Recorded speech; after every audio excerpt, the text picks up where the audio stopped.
a todos y bienvenidos a Abate News.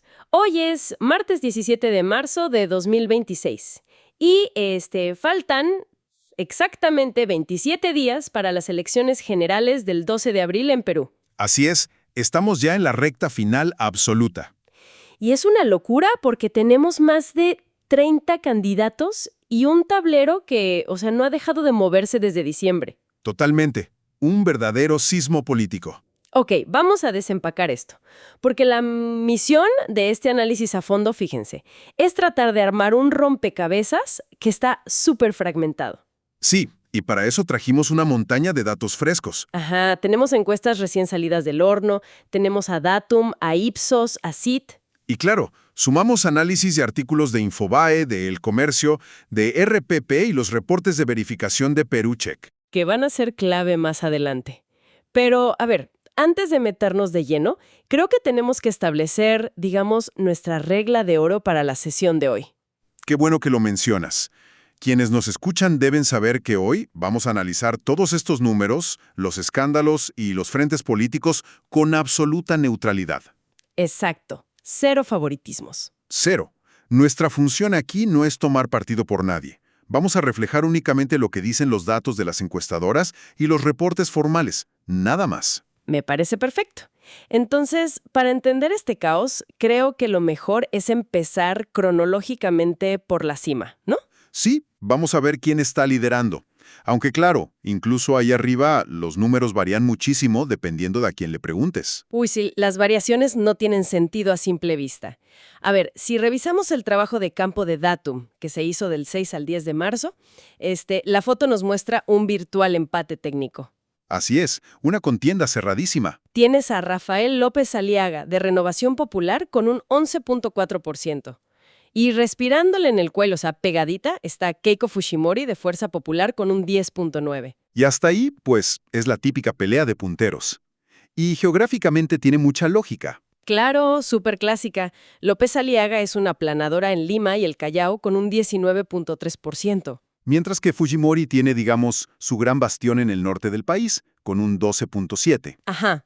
Pero luego, y aquí es donde te explota la cabeza, abres el reporte de la encuestadora CIT.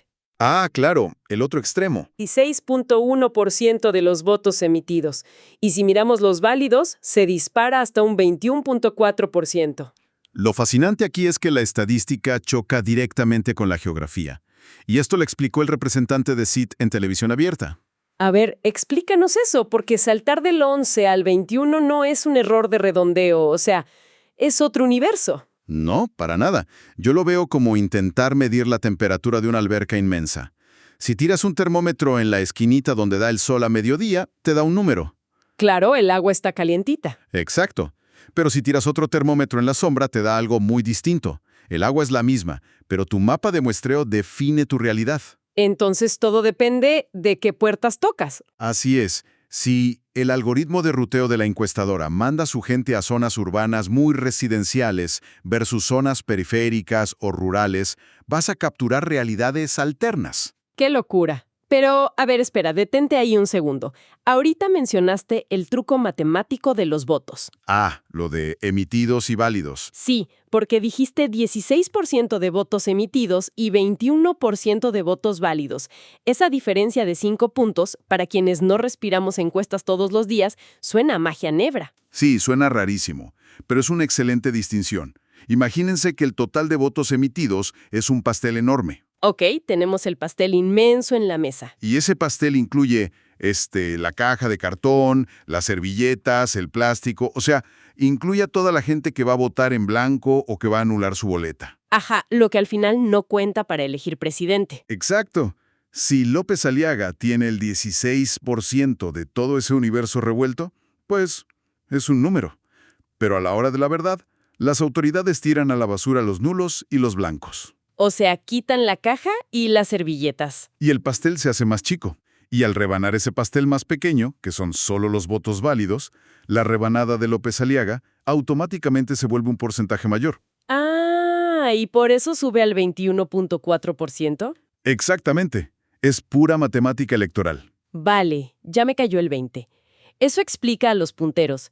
Pero ¿qué pasa con los candidatos que de repente suben o bajan de la nada? ¿Te refieres a la volatilidad de las campañas modernas? Sí, porque el caso de César Acuña está rarísimo.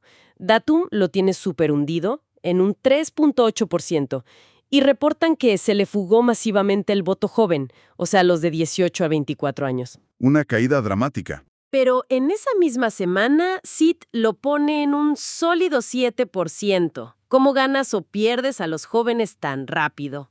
Pues mira, los reportes indican que Acuña lanzó una estrategia súper agresiva con influencers en TikTok y otras redes. Ah, claro, el factor viral. Exacto. Eso genera, digamos, picos emocionales muy rápidos. Si Datum, por ejemplo, hace su encuesta 3 días después de que pasó el tren de TikTok, Ya nadie se acuerda del hashtag. así es. El algoritmo ya cambió de tema y registran una caída brutal. Pero si Sid pasa justo el fin de semana del boom viral, captura toda esa efervescencia. Híjole, o sea que medir esto es un dolor de cabeza. Y si ya es difícil con los punteros, me imagino que la batalla por el tercer lugar debe ser una pesadilla absoluta. Es un campo minado, totalmente. Porque los 2 primeros lugares tienen lo que llamamos un voto duro. Gente que vota por ellos pase lo que pase. Exacto. Pero en tercer lugar está lleno de electores que apenas están prestando su voto. Según Datum, ahí encontramos a Alfonso López Chau, de Ahora Nación, con un 6.5%. Que tiene mucha fuerza en el centro y sur del país, por cierto. Así es. Y un poco más atrás viene Carlos Álvarez, de País para Todos, con un 4%. Pero, el verdadero caso de estudio aquí es otro. Wolfgang Grosso, de Integridad Democrática. El famoso lobo. Todos los analistas están ajustando sus modelos por él. Es que venía con una curva de crecimiento, o sea, de manual.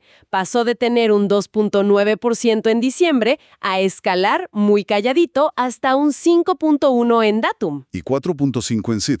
Ajá, pero y aquí hay una bandera roja gigante en nuestras fuentes, la cronología. Las fechas son clave. Sí, porque estas encuestas maravillosas se hicieron exactamente antes de que le estallara una bomba mediática en la cara.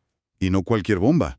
Hablamos de la revelación de sus vínculos con el empresario Samir Villaverde. Uy, los chats de WhatsApp están fuertísimos. Sí, los medios publicaron filtraciones quirúrgicas de junio y septiembre de 2021, y el contexto importa muchísimo. En ese momento, Grosso era oficial en activo de la Fuerza Aérea. De la FAP, sí. Y según los chats, estaba operando en las sombras para ser nada más y nada menos que el ministro de Defensa de Pedro Castillo. Así es, y mencionaba conexiones con Bruno Pacheco y hasta con Vladimir Cerrón. Y fíjate, aquí es donde se pone realmente interesante. Hablaba de movilizar a sus compañeros de promoción, los Tigres 85, o sea, ya armando la transferencia de gobierno. Increíble. Y esto nos lleva a un punto crítico en su campaña. Exacto, porque, a ver, si un político tradicional, alguien con 20 años en el Congreso, enfrenta unos chats así, de inmediato suelta a sus operadores. Tienen a su ejército de defensores en los programas dominicales para amortiguar el golpe. Claro, embarran la cancha. Pero Grosso construyó su fama en redes sociales, con el logo del lobo en TikTok. ¿Qué pasa cuando le cae este misil y no tiene esos escuderos experimentados? Pasa lo que nuestras fuentes llaman el efecto espuma. ¿Efecto espuma? Sí, imagínense servir una cerveza de barril a toda prisa. El vaso se llena hasta el tope en un segundo. Se ve súper bien. Parece impresionante, pero es pura espuma por la agitación. En la política, esa agitación son las redes sociales. Hacen mucho ruido, atraen miradas, pero carecen de líquido. O sea, no tienen cuerpo real. Ni cimientos. Exacto. Los políticos tradicionales tienen el efecto teflón. Los escándalos les resbalan porque su base dura los justifica. Pero el votante del efecto espuma es muy reactivo. Es un voto prestado, por pura emoción del momento. Y al no tener voceros que contengan la crisis, es muy probable que la credibilidad de Grosso se desinfle rapidísimo. Seguro las encuestas de la próxima semana muestran una caída libre. Va a estar durísimo. Pero fíjate, a pesar de todo este trama de los chats y los virales, cuando escarbas en la profundidad de las encuestas, encuentras algo que de verdad da miedo. Sí, te das cuenta de quién va ganando realmente. Exacto. El verdadero líder de esta elección no es Keiko Fujimori, ni López Aliaga, ni Grosso. El ganador indiscutible hoy es la apatía y el desconocimiento total. Los números son escalofriantes. Datum dice que si sumas a los que votarán en blanco, los que anularán o los que de plano dicen ninguno, tienes un 21.5%. Más los indecisos, los que dicen no sabe, que son un 15.2. O sea, súmalo. Estamos hablando de más del 36% del país. Más de un tercio navegando a ciegas a 27 días de la elección. Y el problema no es solo que no sepan por quién votar. El mecanismo del voto está fallando de raíz. El 53% de la gente no conoce el símbolo de su propio partido. No inventes. ¿Más de la mitad? Así es. Y ni hablemos de propuestas. Solo un 8% ha leído los planes de gobierno. ¿8%? ¡Qué locura! Y para el nuevo Senado la cosa es peor. El simulacro de CIT muestra que más del 52% dejó su voto en blanco o nulo. Datum lo pone por arriba del 45%. Es que imagínense esto. Es como llegar a la final de un mundial, sentarte en la tribuna con tu boleto súper caro y darte cuenta de que la mitad del estadio no sabe de qué color es la camiseta de su propio equipo. Es una analogía perfecta. Imagínate el nivel de desconexión.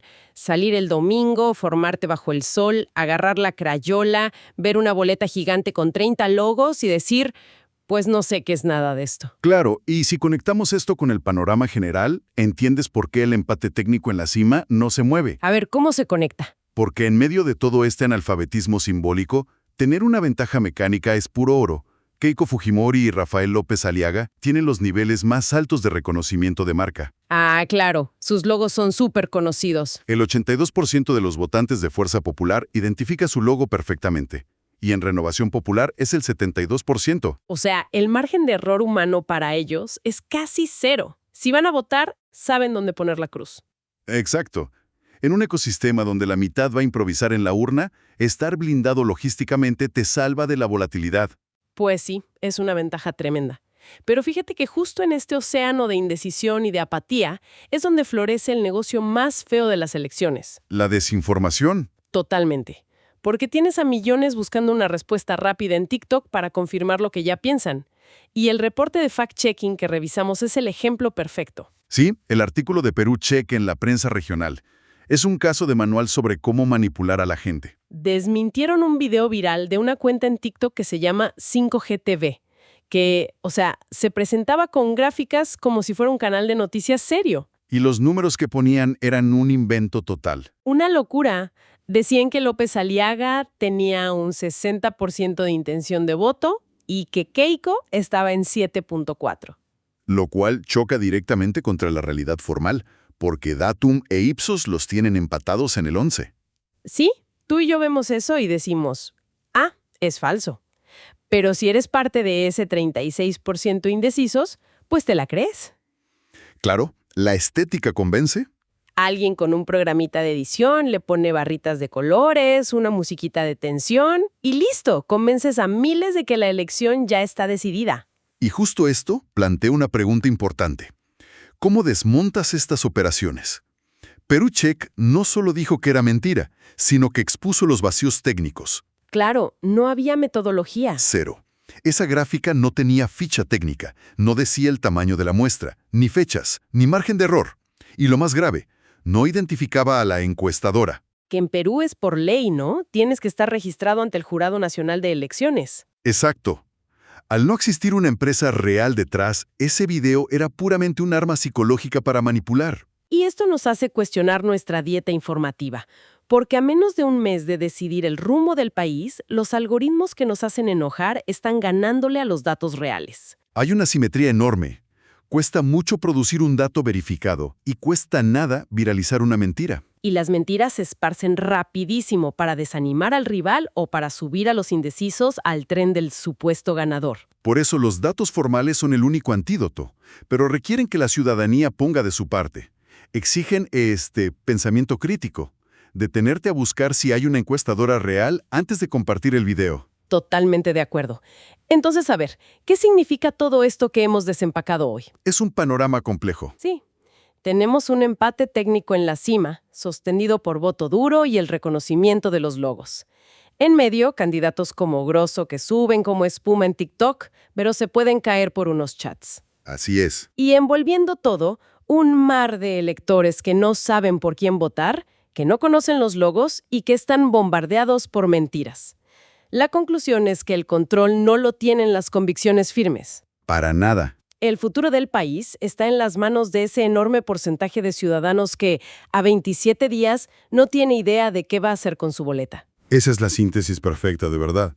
Y para cerrar, creo que hay algo que debe quedar resonando en nuestra audiencia. Adelante. Si el nuevo Senado se termina eligiendo con más de la mitad de los votos en blanco o nulos... Como dicen las proyecciones. Exacto. ¿Con qué nivel de legitimidad ciudadana y con qué poder real de representación va a asumir ese nuevo Congreso el 28 de julio? Uf, qué fuerte. Es una pregunta que debería motivar a quienes nos escuchan a investigar los planes de gobierno y a cuestionarnos qué tan sólida es nuestra democracia cuando se ejerce desde el desconocimiento. Híjole, pues sí, definitivamente es para reflexionar. Esta radiografía nos muestra una fractura muy grande. Y ya depende de cada quien leer el diagnóstico antes de entrar a votar este 12 de abril. Así es, la información está ahí. Bueno, pues muchas gracias por acompañarnos en este análisis a fondo aquí en Batte News. Cuídense mucho y hasta la próxima.